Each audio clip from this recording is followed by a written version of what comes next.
le pays. La présidence, dites-vous, a légalisé ces gangs armés? Oui, c'est bien ça. Sous quelle présidence? Michel Martelly, l'artiste. Ouais.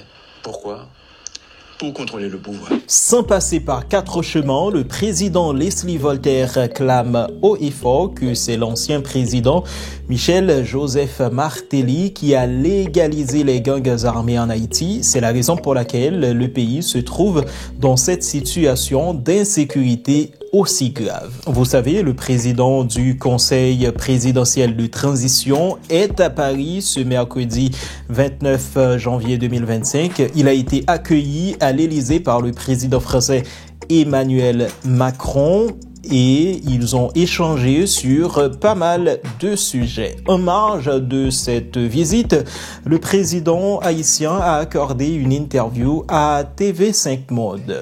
Lors de cette interview, interrogé sur l'insécurité en Haïti, le président du Conseil présidentiel de transition, représentant de Famille Lavalas au sein de ce Conseil présidentiel de transition, affirme que c'est Michel Joseph Martelly qui a légalisé les gangs en Haïti. On va regarder ensemble l'interview, madame, monsieur, et à la fin, on va poser quelques questions, notamment, on va demander à Leslie Voltaire s'il sait pertinemment que c'est Michel Joseph Martelly qui est à la base de cette situation en Haïti.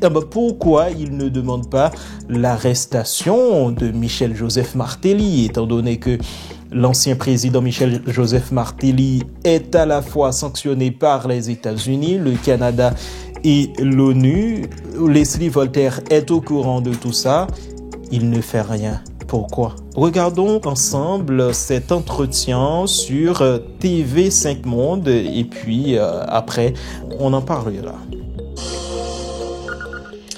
2025, l'année qui débute, marque à la fois les 15 ans du terrible séisme dévastateur en Haïti et le bicentenaire de la dette imposée par la France à son ancienne colonie.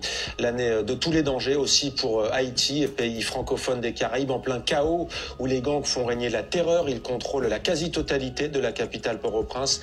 Nous recevons ce soir Leslie Voltaire, président du Conseil de transition de la République d'Haïti. Bonsoir, monsieur le président. Soyez le bienvenu sur TV5 Monde. Vous venez tout juste d'être reçu par votre homologue français à l'Élysée, Emmanuel Macron. Comment s'est passé l'échange? Quel message lui avez-vous délivré? Et que vous a-t-il dit? Bonsoir à tous les téléspectateurs de TV5. Et le président a été très cordial. Et nous avons évoqué les problèmes et les difficultés que traverse mon pays sur le point de vue de la sécurité, sur le point de vue de la réforme constitutionnelle, sur la conférence nationale, le référendum sur la Constitution, les élections qui doivent se tenir en novembre prochain. Élections présidentielles, parlementaires et municipales. La date est fixée? La date est fixée pour autour du 15 novembre. D'accord. Mais on doit passer le pouvoir à un gouvernement élu, légitime, le 7 février 2026. Et que vous a dit Emmanuel Macron? Eh bien, il a été très attentif aux problèmes de sécurité. Il a promis de renforcer le blocus pour éviter le trafic de drogue entre la Colombie et Haïti, un blocus qui se fera avec les forces navales colombiennes sur demande du président Petro. Et il a aussi parlé de renforcer l'aide en sécurité, en éducation, en énergie et en reboisement de l'environnement et aussi sur ma suggestion d'aider à former un corps civique qui inclurait les enfants soldats, les jeunes qui sont au chômage pour aller aider au reboisement du pays. Quand vous dites les enfants soldats, ce sont les enfants enrôlés dans les gangs armés, ce sont les enfants des rues qui ont été enrôlés et qui sont exploités par les gangs et qui servent de bouclier humain aux gangs. Comment expliquez-vous, Monsieur le Président, qu'en Haïti, ces gangs armés soient aussi puissants au point de contrôler désormais, on le dit depuis maintenant des mois, une grande partie de Port-au-Prince? D'abord, ils avaient été soudoyés par des politiciens et des hommes d'affaires très puissants, mais maintenant ils se sont indépendisés et libérés et ils contrôlent un trafic de cocaïne et d'autres drogues et illicites. Ils contrôlent un trafic de munitions et d'armes. C'est un trafic très lucratif et ils font aussi un trafic d'organes. Trafic d'organes? Oui. C'est-à-dire qu'ils tuent des gens et enlèvent leurs organes et les exportent vers l'étranger. Comment Haïti a-t-il pu en arriver là? Eh bien, c'est depuis le tremblement de terre. On a eu un effondrement de l'État. Ensuite, on a eu une présidence qui a légalisé les bandits. Et d'ailleurs, qui avait un slogan de bandit légal et qui s'est associé aux bandes armées et qui ont contrôlé le pays. La présidence, dites-vous, a légalisé ces gangs armés? Oui, c'est bien ça. Sous quelle présidence? Michel Martelly, l'artiste. Ouais. Pourquoi? Pour contrôler le pouvoir. Pour avoir un pouvoir de milice qui contrôle le pays. Ça, Michel Martelly, ancien artiste, vous l'avez dit, il a toujours nié? Bon, il a toujours nié, mais les Américains et les Nations Unies l'ont mis comme un associé au gang et ont sanctionné. Le 7 juillet 2021, Voltaire, le président haïtien Jovenel Moïse, était assassiné chez lui par un commando. Cette tragédie a-t-elle aussi précipité la crise généralisée, politique, sécuritaire, économique? Oui, tué par un commando d'anciens militaires, de vétérans colombiens. Ça s'est avéré désormais? L'enquête l'a prouvé? Ils sont en prison. Il y a une vingtaine qui sont en prison et qui étaient associés aussi à des policiers haïtiens qui sont aussi en prison. Juste avant que la question n'échappe, parce que nous-mêmes dans nos journaux, nous parlons beaucoup de Port-au-Prince. On sait peu de choses sur les campagnes en Haïti. La situation y est moins violente? La situation est calme dans 8 régions géographiques qu'on appelle les départements géographiques. On en a 10 départements. Et dans la zone métropolitaine, tout le monde dit 85%, mais je pense que c'est moins que ça.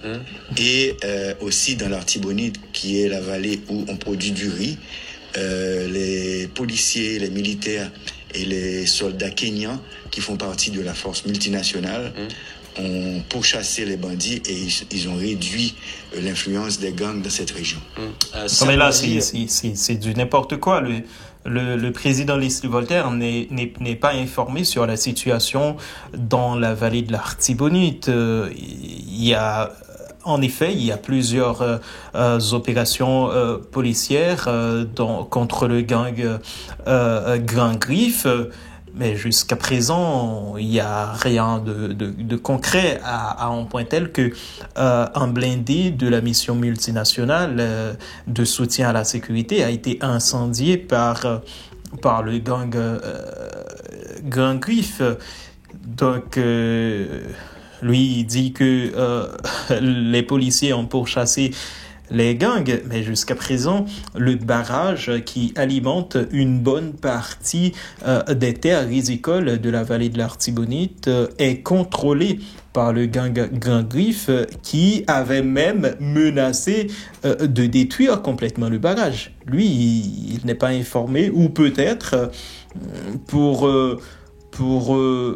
montrer que la situation n'est pas si grave que ça dans le département de l'Artibonite, pour montrer l'efficacité de la mission multinationale de soutien à la sécurité devant la communauté internationale.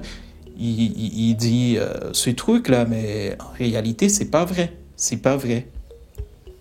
moment où vous rencontriez le moi, régulièrement, je fais des interviews, je fais des reportages.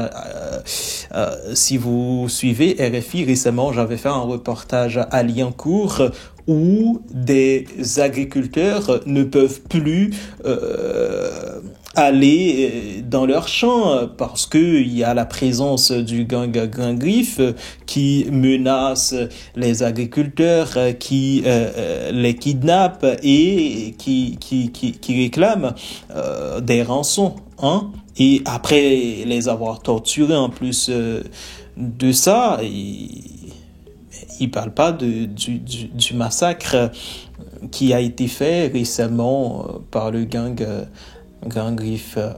Il ne parle pas de ça. Hein. On va y venir dans quelques instants. Le Kenya annonçait le départ d'un nouveau contingent pour votre pays, 217 policiers. On peut dire qu'aujourd'hui, le contingent est porté à 1000 hommes. Le contingent est porté à 800 hommes. 800 hommes.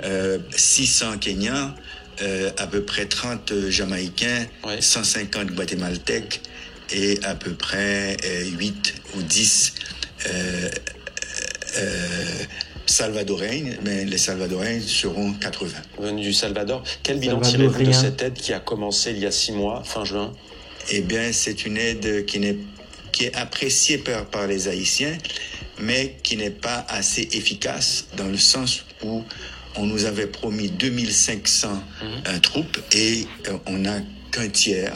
Maintenant que le secrétaire d'État Marco Rubio aux États-Unis a annoncé qu'ils vont financer la force multinationale, probablement que le président Ruto va envoyer les 400 Kenyans qui restent. Nous, on a déjà plaidé aussi aux Nations Unies pour transformer cette force multinationale en une force de maintien de la paix, pour garantir... Sous mandat de l'ONU ? Sous le mandat de l'ONU, pour garantir le financement. Il n'y a pas de parce qu'on ne savait pas si les Américains allaient continuer avec le financement. Vous nous confirmez ce soir que les Américains vont continuer ? Le secrétaire d'État Marco Rubio a annoncé qu'ils vont continuer. Et on n'a pas encore reçu le visa des Nations Unies parce que la Chine et la Russie s'opposent à cette force de maintien de la paix. La Chine à cause de nos liens avec Taïwan et la Russie à cause des Américains qui soutiennent l'Ukraine. Alors on voit comment la géopolitique internationale peut s'inviter justement et ajouter, si l'on peut dire, à la difficulté de la situation en Haïti, et parler de difficulté est un euphémisme. Vous avez évoqué des responsabilités intérieures, vous avez cité un ancien président tout à l'heure. Est-ce que selon vous, il y a aussi une part de responsabilité d'autres pays? On parle de la France, ancienne puissance coloniale. Le journaliste dit... On parle de difficulté, c'est un euphémisme. Donc, c'est-à-dire que c'est une façon pour atténuer l'effet, mais c'est plus grave que ça. Voilà. Encore des États-Unis. Je pense que... Je le disais, c'est le bicentenaire de la dette qui avait été imposée par la France et qui avait mis à genoux Haïti. D'accord. Je pense qu'aux États-Unis, c'est très facile d'acheter des armes de guerre. La diaspora... Non, mais là, mais c'est du n'importe quoi. Le journaliste voulait qu'il parle de la dette imposée par la France à Haïti. Mais lui, il ne parle pas, il ne veut pas en parler. Mais c'est quoi ça? On va essayer de retourner pour que vous puissiez voir. Je pense que... Je le disais, c'est le bicentenaire de la dette qui avait été imposée par la France et qui avait mis à genoux Haïti. D'accord. Voilà, il dit d'accord. Il a dit on s'arrête là.